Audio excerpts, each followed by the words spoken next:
சின்ன பிள்ளையா இருக்கும்போது ஒரு பாட்டு அடிக்கடி வரும் டிவியில். சொர்க்கமே என்றாலும் அது நம்மூர் போல வருமா. அப்போம்லாம் அந்த பாட்டுக்கு அர்த்தமே எனக்கு தெரியாது, ஆனாலும் படிச்சுக்கிட்டே சுற்றுவேன். எப்போ புரிஞ்சுதுன்னா இப்போ புரிஞ்சுது. அப்போ புரியல, இப்போ புரியுது அப்படிம்பாங்களே. அது யாருக்கு பொருந்தும்னா சத்தியமாக சொந்த மண்ணை விட்டு அடுத்த ஊரில் போய் வசிக்கிறாங்க பாருங்க, அவங்களுக்கு 100% அந்த பாட்டு பர்ஃபெக்டாக பொருந்தும். நம்ம சொந்த மண்ணோட ஞாபகம் தினமும் வரும், அடிக்கடி வரும். ஆனால் எப்போ தீவிரமாக வரும் அப்படின்னா நமக்கு உடம்பு முடியாமல் இருக்கும்போது ரொம்ப தீவிரமாக ஊர் ஞாபகம் வரும். நேற்று எனக்கு வீடியோ எடிட்டிங் பண்ண முடியாத அளவுக்கு நல்ல காய்ச்சல். சரி ஏதாவது சாப்பிட்டுட்டு மாத்திரை ஏதாவது போகலான்னு சொல்லி அரப்பங்கரைக்கில் போனேன், ஒன்றுமே கிடைக்கல. சரி நம்ம வீட்டில் வர வரைக்கும் காத்திருந்து, ஏன்னா எங்கள் ஹோட்டலில் தான் சாப்பிட போகணும். நம்ம ஊர் ஐட்டம்லாம் எதுவுமே கிடைக்காது. சப்பாத்திக்கு கூட்டு கத்திரிக்காய் வெண்டைங்கான்னு வச்சுருப்பாங்க. அதெல்லாம் முழுசாக தான் இருக்கும். உப்பு அந்த மிளகு பொடின்னு சொல்லுவாங்களே, அதை நாம் தான் தூவிக்கிடணும். அது எப்படியும் 5 பேர் சாப்பிட்டோம்னா 2500 பில்லு வந்துடும்.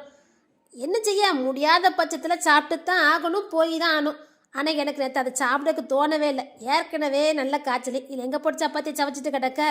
பிரியாணி, காய்ச்சலுக்கு பிரியாணி சாப்பிட்டுட்டு வந்தேன். நம்ம ஊர் பிரியாணி மாதிரிலாம் இருக்காது, சுமாராக இருக்கும். சரின்னு சாப்பிட்டுட்டு வந்துட்டேன். என்னடா சம்மந்தம் இல்லாமல் வீடியோவும் போடுறீங்க, பேசுகிறோம் சரிங்கன்னு பார்க்கிங்களா? அதுக்கும் ஒரு காரணம் இருக்குது. இங்கே நீங்கள் பார்த்துட்டு இருக்க வீடியோவில் இருக்கிறது ஃபுல்லாக என் வீடு தான். இந்த முயல் குட்டி, லவ் பஸ்ஸு, புறா, இது எல்லாம் என் வீட்டில் தான் வளர்த்துக்கிட்டு இருக்கேன். நான் இருக்கிறது அப்பார்ட்மெண்ட்டு தான், ஆனால் அப்பார்ட்மெண்ட் மாதிரியே இல்லாத அளவுக்கு என் மோவன் ஆக்கி வச்சுருக்கான். என்னடா அதிசயமாக சொல்கிறேன்னு பார்க்கிங்களா? என் மோவன் பிறந்தது எல்லாமே இங்கே.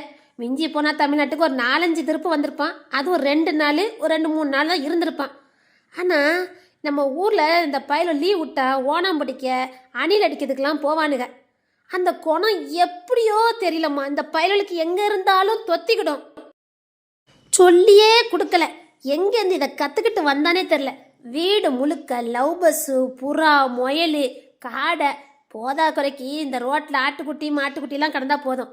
ஏம்மா அதையும் நம்ம வீட்டில் போட்டு வளர்ப்போமான்னு கேட்பான். அந்தளவுக்கு வெறித்தனமாக இதெல்லாம் போட்டு வளர்ப்பான். பிறந்தது வளர்ந்தது படிக்கிறது எல்லாம் இங்கே. இவங்களோட பிள்ளைங்கள்லாம் அதை தொட்டு கூட பார்க்க மாட்டாங்க. நம்ம பிள்ளைகள் பிறந்ததெல்லாம் இங்கே தான். ஆனால் இதெல்லாம் எப்படி தெரியும்னே தெரிய மாட்டேங்குது. புறா வளர்க்குறது, இந்த முயல் வளர்க்குறது எப்படித்தான் கற்றுக்கிட்டானும் தெரியல. வீடு முழுக்க போட்டு வளர்த்துட்டு இருக்கான்.